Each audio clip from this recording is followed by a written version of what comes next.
You're watching the Isaiah Factor Uncensored. And welcome back to the second half of the Factor Uncensored.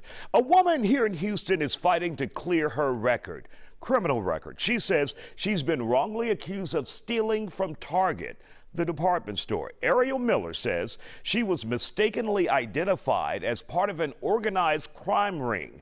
The suspect who actually committed the crime was caught on surveillance footage stealing cell phones and tablets from Target. Despite Ariel insisting it wasn't her, she was still arrested and charged with grand theft.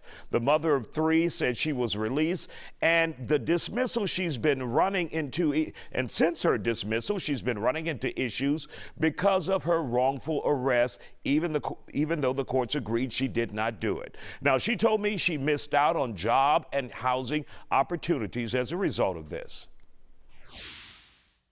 So pretty much what the thieves were doing, they had a whole ring going on. They would dress up in Target Mobile shirts and go into different Target stores, sign in as if they were Target Mobile employees, and go and do like inventory of the cell phones and tablets, but they were really stealing them.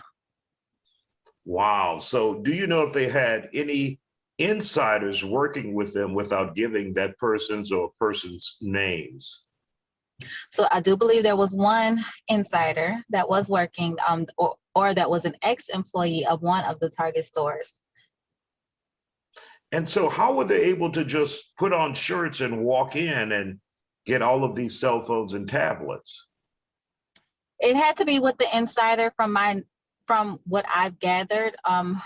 It had to be with the insider that worked at Target. They would sign they wore the uniform, and I guess maybe she went in with them once. I think maybe she had like some type of trust, from the employees, so nobody looked to question them. No employees apparently questioned them at all. They just let them sign in and go to the back or wherever the cell phones and tablets were held, and they were able to get in there and take them and pretend to do inventory, but they were taking them. No one questioned them. Now, how were you named a suspect in this case and eventually arrested? So I was named a suspect because I was connected to, from reading the case files, it looked like I was connected to the informant on Facebook. And my hairstyle was the same as one of the people that was caught on tape assisting the robbery, one of the females. And I was connected and really quick, on before Facebook. you go on, when you say you were connected to one of the informants or the informant, what does that mean, you were connected? So on Facebook, our profiles were, we were friends, but not in real life, just on Facebook. Okay, got it. Wanted to establish that. Okay, and also you had a similar hairstyle to one of the suspects, right? Yes, my And hairstyle had box. surely that wasn't all the detective work that was done to arrest you, right? That you had a similar hairstyle and you were connected to one of the informants on Facebook?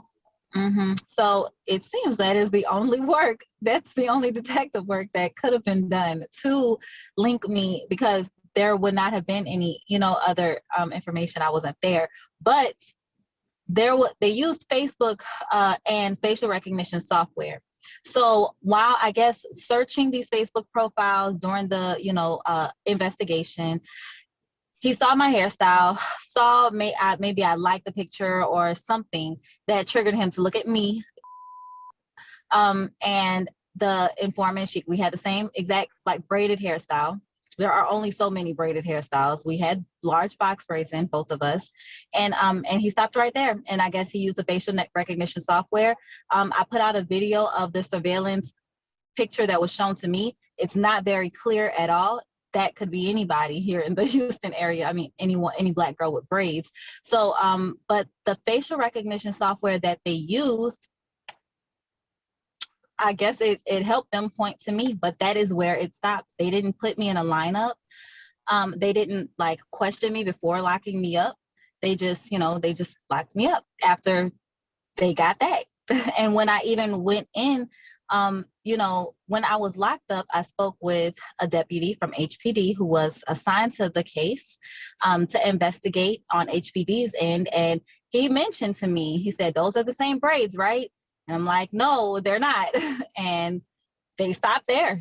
I gave him a lot of information. I signed into my social media on his phone so that he could see when I even posted the picture.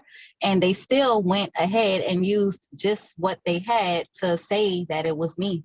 Facial recognition, which is why so many governmental entities have moved away from it, and they're asking many of the technology companies not to use it because you could get the wrong person. Right. And so how did you eventually get the charges dismissed against you? I think you were charged with grand theft. I was charged with grand theft. They were dismissed a few months later due to me having a C-section 3 weeks prior to the crime happening. So during the scope of the crime, you know, these people were coming in Target with backpacks, bags. They were bending down. They were, you know, pulling merchandise off shelves or out of, you know, bookcases and walking out of Target. They were walking. I had just had a C-section 3 weeks prior, which is a major surgery, one of the largest, you know, surgeries that there is. And so my lawyer was able to use that to get me dismissed because I could not physically be in Target committing grand theft 3 weeks after having a C-section. What was it like going through that knowing you didn't do it? It was very tough. It was very scary. I had just had a child. I already had 2 children. So I was a mother of 3 and a new mom at that. And, you know, things were already hard. Hurricane Harvey had just happened. So we were battling, you know, losing things with Hurricane Harvey, losing work and stuff. And then this on top of it, I didn't have money for a lawyer. I didn't have money to be out on bond. You know, I was working. I'm self-employed. I do hair for a living.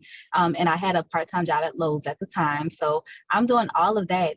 And then on top of it, I lose my job at Lowe's. And I'm just trying to figure out how am I going to beat a whole federal case, you know, with nothing.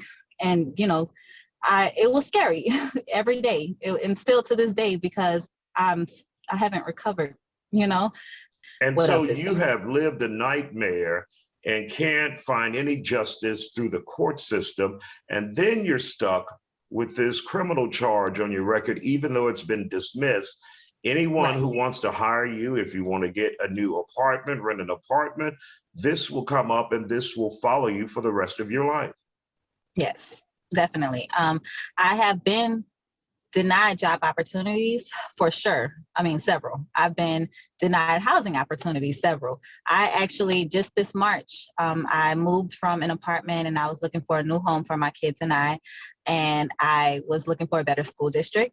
And the housing market is crazy. I only got 2 people to look at my applications. One was in a great school district, Single Ranch.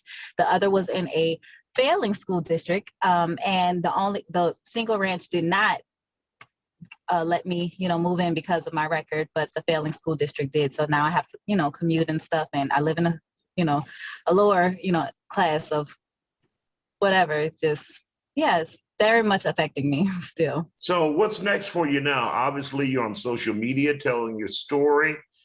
What's next for you now? I'm not mad at Target. You know, I am a bit aggravated. Hell, I would be mad. I'm mad at the person. I don't even know if it got all the way up to the people that would want to, you know, be take responsibility for it at Target's headquarters. I feel like the egregiousness of the situation, it couldn't have gotten up to the right people because they would have taken care of it. You know, I know that I know he acted with a bias. He had to, because he had all the information to not make it me, but he decided to anyway. I mean, all the fingers pointed away from me, but he decided to make it me. So I don't want to be mad at Target, but I do need them to take responsibility for what their employee did. And of course, that bleep was her talking about the man who works for Target Security. I looked at the police report. That's all they did. They went to Facebook, said, okay, she's got braids. That's her. Incredible. We reached out to Target for a response to Ariel's case. We're still waiting on a response.